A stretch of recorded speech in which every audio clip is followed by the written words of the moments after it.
आज की कहानी है गरीब फार्मर की कहानी। एक गांव में एक गरीब किसान रहता था। वह बहुत ही ईमानदार और मेहनती आदमी था। वह अपनी छोटे से खेत में काम करता और बहुत ही खुश रहता था। पूरे गांव में किसान की ईमानदारी के बहुत ही चर्चा थे।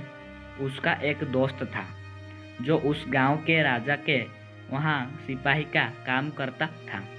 वह किसान से उसके घर रोज मिलने जाता था। एक बार राजा ने अपने दरबार में एक ऐलान किया कि उसके बगीचे में काम करने वाला एक अच्छा सा कारीगर चाहिए जो उसके बगीचे के पेड़ पौधे और फूलों का ध्यान रख सके। राजा का यह ऐलान सुनकर किसान के दोस्त सिपाही ने सोचा कि यह मौका है कि किसान से मित्रता निभाने की। मैं उसे यहाँ बगीचे में काम पर लगवा दूंगा। उसका वह मेरा साथ भी रहेगा एवं किसान का भला भी हो जाएगा। यह सोचकर उसने राजा से कहा कि महाराज, मैं आपके लिए एक ऐसे आदमी को लेकर आऊँगा जो यह काम अच्छे से कर लेगा। सभी राजा ने उस सिपाही को आदेश दिया है कि जाओ, कल से ही बगीचे में काम करने के लिए कह दो। उसी वक्त वह सिपाही अपने दोस्त किसान के पास पहुंच गया और उसने किसान को बगीचे के काम की सारी बात बता दी और किसान ने भी काम करने के लिए खुशी खुशी हाँ कर दिया। अगले ही दिन अपने दोस्त के साथ राजमहल पहुंच गया। सिपाही उसे राजा के सामने लेकर गया और राजा उस किसान को बगीचे की पूरी देखभाल का काम सौंप दिया। राजा ने कहा, तुम अगर पूरी ईमानदारी के साथ काम करोगे तो तुम्हें 50 सोने की मुद्राएं हर महीने दूंगा।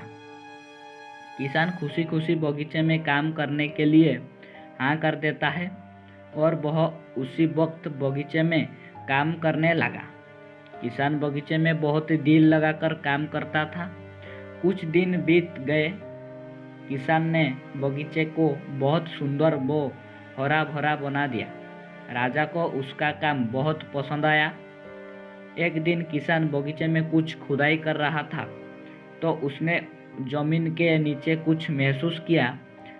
तो उसने खुदाई की तो देखा वहाँ नीचे एक बड़ी सी संदूक थी। किसान ने वह संदूक बाहर निकाला और खोला तो क्या देखा, वह सोने और चांदी से भरी हुई थी। यह देखकर किसान बहुत खुश हुआ और अपनी ईमानदारी दिखाते हुए राजा के पास पहुंचा। राजा किसान की ईमानदारी देखकर बहुत खुश हुआ और उसके साथ वहां गया जहां किसान ने खजाना निकाला था। राजा ने देखा तो कहा, यह खजाना तो हमारे पुरखों का है। हम कई वर्षों से इसे खोज रहे थे। खजाना देख राजा बहुत ही खुश हो जाता है। राजा अगले दिन किसान को पूछता है, तुम्हें क्या इनाम चाहिए? किसान बोला, मालिक, मुझे कुछ नहीं चाहिए। मेरे पास जो भी है मैं उसी में खुश हूँ। राजा उसकी इतनी अच्छी बात सुनकर और खुश हो गया और उसने किसान को अपना मंत्री बनाने का फैसला किया। किसान ने राजा की बात मान ली और मंत्री बन गया।